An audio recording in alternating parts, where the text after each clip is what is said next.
Staying with West Asia, let's look at something else making news in Iran. Tehran says it has developed a hypersonic missile. The missile, named Fattah, was unveiled yesterday. The unveiling ceremony was attended by Iranian President Ibrahim Raisi. Also present were senior commanders of Iran's Islamic Revolutionary Guard. Why the grand event? Because a hypersonic missile marks a new milestone in Iran's missile program. A missile is considered hypersonic when it can travel at least 5 times the speed of sound. That makes it a problem for most missile defense systems. The new Fattah missile can allegedly travel at 15 times the speed of sound. If it isn't an exaggeration, that would be quite a feat. Iran says the Fattah hypersonic missile is a crucial deterrent. Here's our report. Iran, the Shiite hegemon in West Asia, Saudi Arabia's rival for dominance, Israel's existential threat, and America's perpetual headache in what it calls the Middle East. Tehran has caused a stir yet again. It has unveiled a powerful new weapon. This is the Fattah hypersonic missile. It was introduced with great fanfare on Tuesday. Top Iranian officials were invited to the show, from President Ibrahim Raisi to the commanders of Iran's Islamic Revolutionary Guard Corps. And the center stage was reserved for the Iranian military's latest toy, the Fattah hypersonic missile. Iran says it's a game changer. We are able to precisely hit any target within the range of 1400 kilometers, and there exists no system that can rival or counter this missile. That is General Amir Ali Hajizadeh, the commander of the Revolutionary Guard Aerospace Division. His department developed the Fattah missile.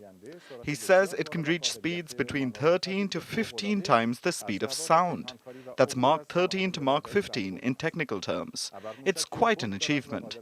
To qualify as hypersonic, a missile just needs to be 5 times faster than the speed of sound, or Mach 5. The Fattah can supposedly reach 3 times that speed. Impressive, if true. Then there's General Hajizadeh's other boast. He says there exists no system that can rival or counter the Fattah missile. Was that just grandstanding? 2 missile defense systems in West Asia may have been on the general's mind when he made this claim: the US Patriot system and Israel's Iron Dome. Both are famously effective. Both are used by Iran's rivals. Now, Iran says nothing can counter its attacks. So, is Tehran trying to drum up tensions to provoke a new conflict? Well, Iran says this will boost its deterrence power and help maintain peace. Today we feel that the deterrent power has been formed. This power is an anchor of lasting security and peace for the regional countries. Deterrence isn't a new concept, of course. Everyone relies on it. The concept is simple. Make the enemy think it isn't worth attacking you due to the potential casualties. All countries, especially the nuclear-armed ones, employ this thinking. But while the new missile may dissuade a military attack, Iran's enemies have already responded with hostile moves of a different kind: more sanctions. As soon as Iran went public with the Fattah missile yesterday, the US went to work. Yesterday itself, Washington imposed over a dozen new sanctions. They targeted people and entities in Iran, China, and Hong Kong. Why China and Hong Kong? The US believes that firms in China and Hong Kong are helping Iran's military ambitions.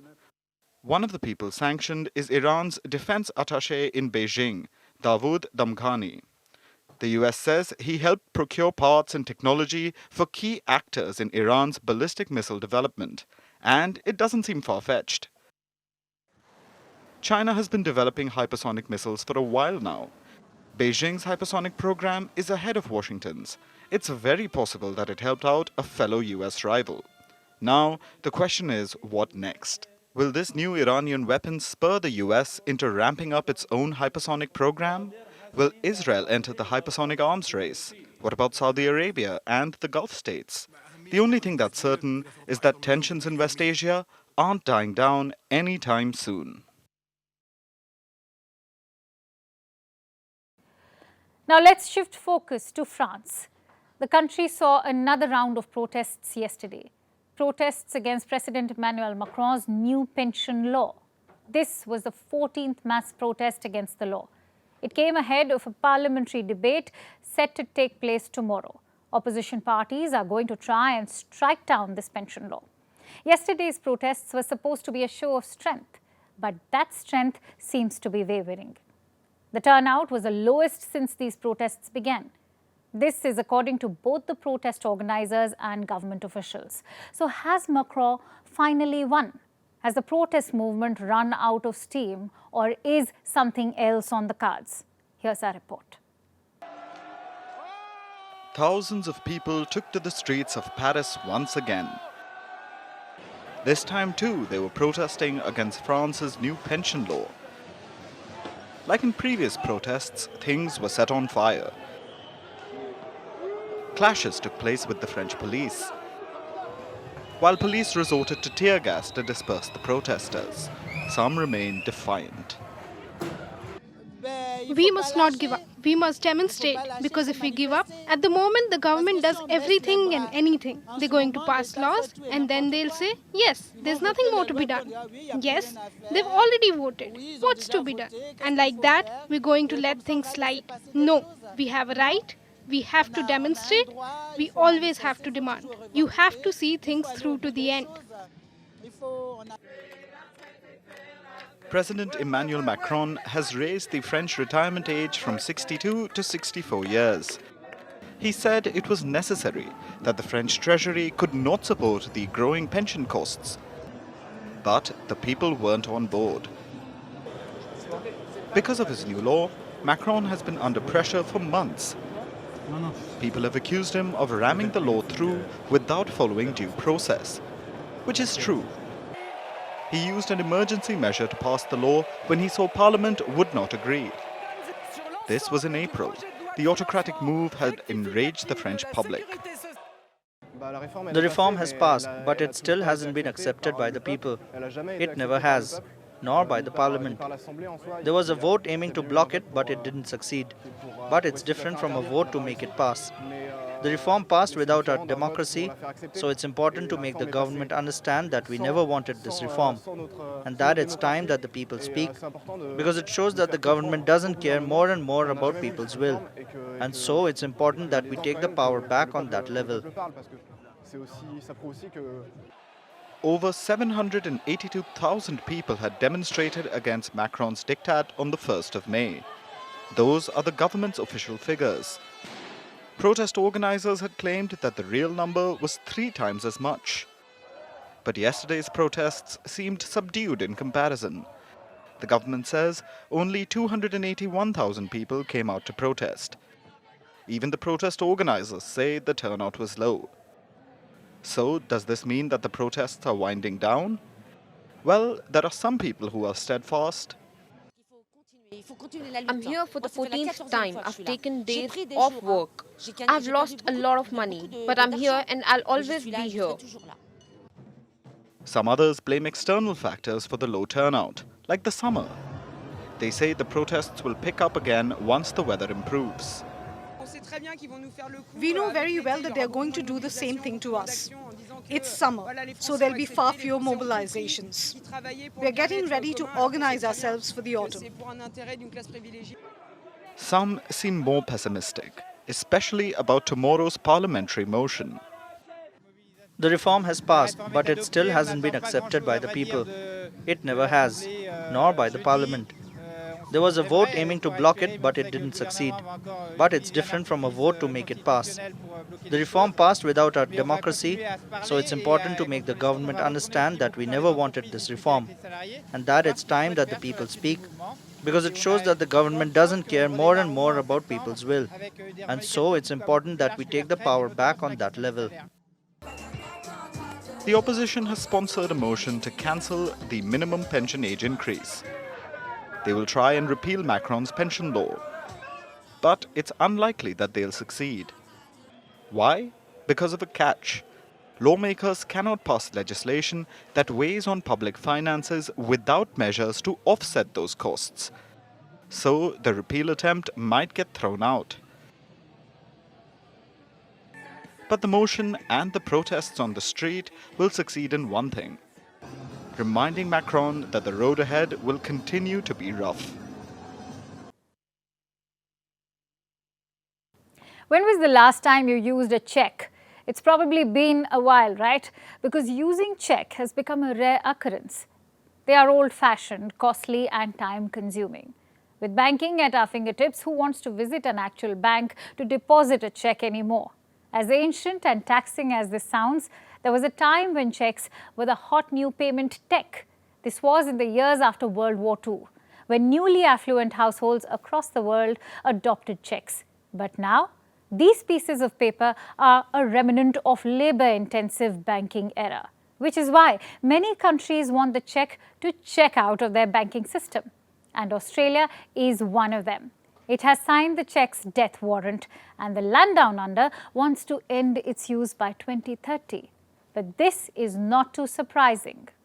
Over the past decade, there has been a 90% decline in the use of checks in Australia, which have become a mere legacy payment in the country. Only a small number of them are being used. The government says 98% of personal checks and 100% of those in commercial settings can be serviced through internet banking. So what's the plan? A winding down process is expected, and the government plans to begin it soon. The banking system will now have to reduce its dependence on checks and move on to use other payment methods. They have a deadline for this. They need to transition by 2028, and by 2030, the use of checks will be completely discontinued. The government wants this transition to be gradual and coordinated. Question is, why now? If checks have been on a continuous decline, why is Australia suddenly thinking about them? Because big changes are underway, and the country is actively bracing for the digital era. So it is introducing a range of payment reforms, and discontinuation of checks is just one of them. It is setting out a roadmap because it wants to modernize their payment infrastructure, and Australia isn't the only one doing so. Many countries have reduced using checks. Some have even stopped altogether. In India, the share of check payments has been steadily declining. It reduced from 14% in 2010 to 3% now. In the UK, checks now account for less than 1% of retail bank payments. Germany, Sweden and Norway use almost no written checks. Finland abandoned the personal check in 1993. Poland followed suit in 2006. So countries are reducing their dependency on checks. And what is their new financial love affair? Digital payments. More and more countries are transitioning to digital money transfers, depending on contactless, real-time payments.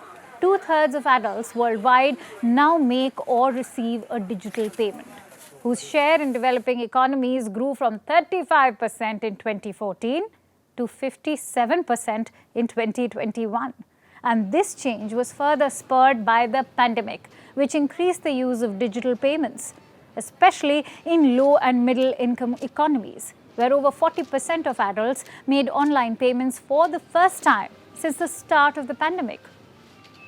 In India, more than 80 million adults made their first digital merchant payment after the start of the pandemic, while in China, over 100 million adults did. So everyone seems to be moving on to greener, faster, more real-time pastures. But let's remember that checks aren't without their advantages. Many corporate bodies still want to use them. They believe the process of clearing checks deters cyber criminals. Many small businesses too depend on checks. So do people who aren't adept to online payments. But as useful or emotional as this sounds, the times are changing. More countries are looking to digital payments, and maybe soon it will be time for checks to check out. And now it's time for Vantage shots, images that tell the story. Norway, Finland and Sweden are holding joint military drills. It is called the Arctic Challenge 23. Personnel from 14 countries and about 150 aircraft are participating. In the United States, 2 chimneys were downed in Pennsylvania. Their operation was halted in April 2022. And in UK, tiger cubs went swimming for the first time in a London zoo. And finally, what makes June 7th significant? We're taking you back in history. On this day in 1975, the first ever Men's Cricket World Cup began in England. India and England played the first match of the tournament. England won the first match, but West Indies won the first ever World Cup. We leave you with that. Thank you so much for watching. We'll see you tomorrow.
Get down!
The US and Russia are dangerously close to an armed conflict.